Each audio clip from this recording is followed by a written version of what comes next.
നമസ്കാരം. ഞാൻ മലയങ്കിഴി ഗ്രാമപഞ്ചായത്തിലെ 1ാം വാർഡായിട്ടുള്ള തച്ചുട്ടാവ് വാർഡിലെ BJP NDA സ്ഥാനാർത്ഥിയാണ്. പേര് സരയു ഗോപാൽ VS. ഞാനൊരു BSc ഗ്രാജുവേറ്റ് ആണ്. BSc biochemistry and industrial microbiology ആണ് എൻ്റെ ഗ്രാജുവേഷൻ എന്ന് പറയുന്നത്. അത് കഴിഞ്ഞ് ഞാൻ മെഡിക്കൽ റെക്കോർഡ്സ് അസിസ്റ്റന്റ് എന്ന് പറയുന്ന ഒരു സെൻട്രൽ ഗവൺമെന്റ് പ്രോജക്റ്റിന്റെ കീഴിൽ ഒരു കോഴ്സ് ചെയ്തായിരുന്നു.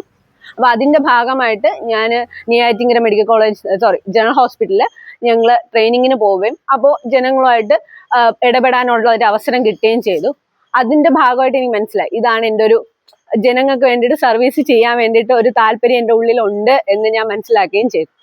ഇനി എൻ്റെ വീട്ടിലെന്ന് പറയുമ്പോൾ അച്ഛൻ, അനിയൻ, അച്ഛമ്മ ആണ് ഉള്ളത്. എൻ്റെ അമ്മ മരണപ്പെട്ടു പോയി. അച്ഛന് മെക്കാനിക്കാണ്, ഒരു ഓട്ടോ മെക്കാനിക്കാണ് എൻ്റെ അച്ഛനെന്ന് പറയുന്നത്. ഇതേ വാർഡിലെ ആളാണ് ഞാനെന്ന് പറഞ്ഞത്, താമസക്കാരിയാണ് ഞാൻ.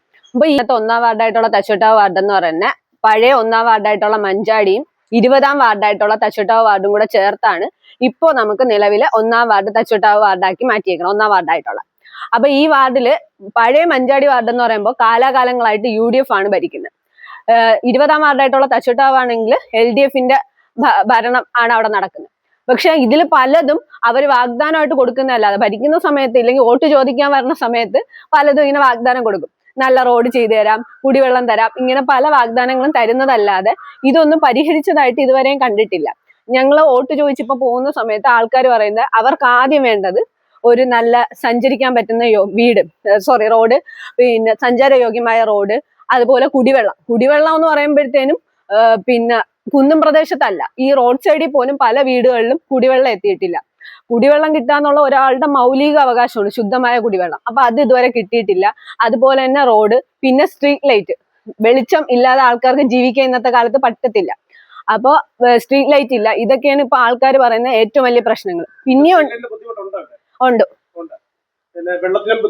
വെള്ളത്തിനും ബുദ്ധിമുട്ടുണ്ട്. പൈപ്പ് ലൈൻ ആണ് വരേണ്ടത്. പ്രധാനമന്ത്രിയുടെ പദ്ധതി അനുസരിച്ച് പൈപ്പ് ലൈൻ നമുക്ക് വന്നിട്ടില്ല. ഇവിടുത്തെ സ്ഥാനാർത്ഥി ഗ്രാമപഞ്ചായത്തിന്റെ അനാസ്ഥയാണ്. അതെ, ഇവിടുത്തെ വാർഡ് മെമ്പറിന്റെ ചുമതലയാണ് വാർഡിലെ എല്ലാ ജനങ്ങൾക്കും കുടിവെള്ളം എത്തിക്കുക എന്നുള്ളത്, അതുപോലെ റോഡ് സഞ്ചാരയോഗ്യമാക്കി കൊടുക്കുക എന്നുള്ളത്, സ്ട്രീറ്റ് ലൈറ്റ് ശരിയാക്കി കൊടുക്കുക. റോഡുകൾ എന്ന് പറയുമ്പോൾ സഞ്ചാരയോഗ്യമല്ല.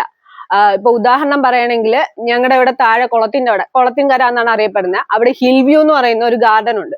അവിടെ ഞങ്ങൾ പോയപ്പോൾ അവിടുത്തെ നാട്ടുകാർ കൂടിയിട്ട് സ്വന്തമായി പിരിച്ച് പൈസ ഇട്ടിട്ട് ടാർ ഇടുവാണ്. അതിന് കാരണം 3-4 പേര് അവിടെ വീണു. അതിൽ ഒരാൾക്ക് ലിഗമെന്റ് ഇഞ്ചുറിയാണ് കാലിന്. അപ്പൊ പുള്ളിക്ക് നടക്കാൻ നിവർത്തിയില്ല. അങ്ങനെയൊക്കെ പ്രശ്നം വന്നപ്പോൾ അവർ തന്നെ അത് ടാർ ഇടുന്നു.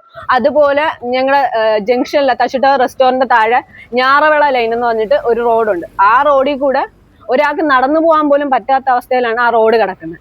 അതുപോലെ പ്ലാവറക്കോണത്തെ റോഡുകൾ എല്ലാം പൊളിഞ്ഞ് ഒരു സൈക്കിൾ പോലും നേരെ പോവില്ല. ഒരാൾക്ക് നടന്നു പോകാൻ ഭയങ്കര ബുദ്ധിമുട്ടാണ്.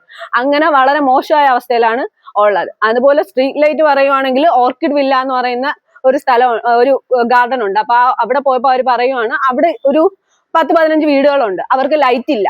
സ്ട്രീറ്റ് ലൈറ്റ് ഇടാൻ വേണ്ടിയിട്ട് ആവശ്യപ്പെട്ടിട്ട് ഇതുവരെയും അതിനൊരു പരിഹാരം കണ്ടിട്ടില്ല. പിന്നെ കുടിവെള്ളം എത്താത്ത സ്ഥലങ്ങളുണ്ട്. പല സ്ഥലത്തും പോകുമ്പോൾ അവർ ഞങ്ങൾക്ക് വെള്ളം തരണം. ഈ കുന്നിൻ മുകളൊക്കെ ആണെങ്കിൽ അവർ ഇച്ചിരി മുകളിലോട്ട് റോഡ് സൈഡിൽ നിന്ന് മുകളിലോട്ടുള്ളവരാണ്. അപ്പൊ അവര് കഴിഞ്ഞ ഒരു 10-15 വർഷമായിട്ട് ഈ പ്രശ്നമാണ്, അവർക്ക് വെള്ളമില്ല എന്നുള്ള പ്രശ്നമാണ് അവർ പറയുന്നത്. വന്ന സർക്കാരൊന്നും ഇതിനൊരു പരിഹാരം കണ്ടിട്ടില്ല. ഒരു വാർഡ് മെമ്പറും അങ്ങോട്ട് ചെന്നത് പരിഹരിക്കാം, വോട്ട് ചോദിച്ചു പോകുമ്പോൾ പരിഹരിക്കാന്ന് പറയുന്നതല്ലാതെ പരിഹരിച്ചിട്ടില്ല. പിന്നെ ഒരു പ്രശ്നം എന്ന് പറയുന്നത് നമ്മുടെ മാലിന്യമാണ്. മാലിന്യം ഈ ഓടകൾ ശരിയല്ലാത്തത് കൊണ്ട് തന്നെ, ഓട വൃത്തിയല്ല, ഓടയിൽ വേസ്റ്റ് വന്ന് കുമിഞ്ഞിട്ട് അത് അവർ കറക്റ്റായിട്ട് ക്ലിയർ ചെയ്യേണ്ട സമയത്ത് അത് അവർ ക്ലീൻ ചെയ്യാത്തത് കൊണ്ട് തന്നെ മഴ പെയ്യുമ്പം ഈ വെള്ളം എല്ലാം കൂടി നിറഞ്ഞിട്ട് ആൾക്കാരുടെ വീട്ടിലോട്ട്, അടുത്ത പറമ്പിലോട്ടും ആൾക്കാരുടെ വീട്ടിലോട്ടാണ് പോകണം. അപ്പൊ അത് കാരണം പല അസുഖങ്ങളും ഉണ്ടാവും. ഇപ്പൊ ഡെങ്കു, ചിക്കൻ ഗുനിയ പോലുള്ള അസുഖങ്ങൾ ഇങ്ങനെ മാലിന്യജലം നിറഞ്ഞു കവിയുമ്പോഴത്തേനും ഉണ്ടാവുന്നുണ്ട്. അപ്പൊ അത് കാരണം ഒരുപാട് ബുദ്ധിമുട്ട് ആൾക്കാർക്ക് ഉണ്ടാവുന്നുണ്ട്. പിന്നെ ഒരു പ്രശ്നമാണ് ഈ മാലിന്യം വലിച്ചെറിയുമ്പോഴത്തേനും റോഡിൽ മാലിന്യം കിടക്കുന്നത് കറക്റ്റായിട്ട് ക്ലിയർ ചെയ്യാത്തത് കൊണ്ട് തന്നെ സ്ട്രീറ്റ് ഡോഗ്, തെരുവ് നായയുടെ ശല്യം ഭയങ്കര കൂടുതലാണ്. അപ്പൊ അതിനൊരു പരിഹാരം കാണണം. കാരണം കുട്ടികൾ നടന്നു പോകുന്നതാണ്, പ്രായമുള്ള ആൾക്കാർ നടന്നു പോകാറുണ്ട്. അപ്പൊ ഈ ആൾക്കാർക്ക് നടന്നു പോകുന്നവരാണ് അത് ഏറ്റവും കൂടുതൽ ബാധിക്കുന്നത്. അപ്പൊ അവർക്ക് നടന്നു പോകാനായിട്ട് പറ്റത്തില്ല. സ്കൂളിൽ പോകുന്ന പിള്ളേരെ പുറകെ ഈ തെരുവ് നായ നടന്ന് ശല്യം ചെയ്യുക, അങ്ങനെയൊക്കെ ഒരുപാട് ബുദ്ധിമുട്ടുകളുണ്ട്. അപ്പൊ അവരുടെ വന്ധീകരണം അല്ലെങ്കിൽ അവരെ ഷെൽട്ടർ ഹോമിലാക്കാനുള്ള നടപടിയൊന്നും ഇതുവരെയും പിന്നെ പഞ്ചായത്തിൽ നിന്ന് സ്വീകരിച്ചിട്ടില്ല. അപ്പൊ അതിനുള്ള ഒരു പരിഹാരം കാണണമെന്നുള്ള ഒരു ആവശ്യം വന്നിട്ടുണ്ട്. അപ്പൊ ഇങ്ങനെയുള്ള കാര്യങ്ങള് ഞാൻ കഴിഞ്ഞാല് ഞാൻ നിങ്ങളിൽ ഒരാളായി എന്താവശ്യത്തിനും നിങ്ങളോടൊപ്പം പ്രവർത്തിക്കാൻ വേണ്ടിട്ട് കാണും. ഏത് പാതിരാത്രി നിങ്ങളൊന്ന് വിളിച്ചാലും നിങ്ങളുടെ ആവശ്യത്തിന് ഞാൻ നിങ്ങളോടൊപ്പം ഉണ്ടാവും, നിങ്ങളോടൊപ്പം പ്രവർത്തിക്കും. അത് അതിനു വേണ്ടിയിട്ടാണ് ഞാൻ പിന്നെ അതിൽ കുറച്ചും കൂടി നന്നായിട്ട് പ്രവർത്തിക്കണമെങ്കിൽ എനിക്കൊരു സ്ഥാനം കിട്ടിക്കഴിഞ്ഞാൽ കുറച്ചും കൂടി നന്നായി പ്രവർത്തിക്കാൻ പറ്റും. അതിന് വേണ്ടിയിട്ടാണ് ഇപ്രാവശ്യം ഇലക്ഷന് നിൽക്കുന്നത്. അപ്പൊ അതിന് വേണ്ടിയിട്ട് എല്ലാവരും എനിക്ക് വേണ്ടിയിട്ട് വോട്ട് ചെയ്യണമെന്ന് അഭ്യർത്ഥിക്കുന്നു. പിന്നെ എല്ലാവരുടെയും പ്രാർത്ഥനയും അനുഗ്രഹവും എല്ലാവരും എനിക്ക് വേണ്ടിയിട്ട് പ്രാർത്ഥിക്കുകയും എല്ലാവരുടെ അനുഗ്രഹവും എനിക്ക് വേണം.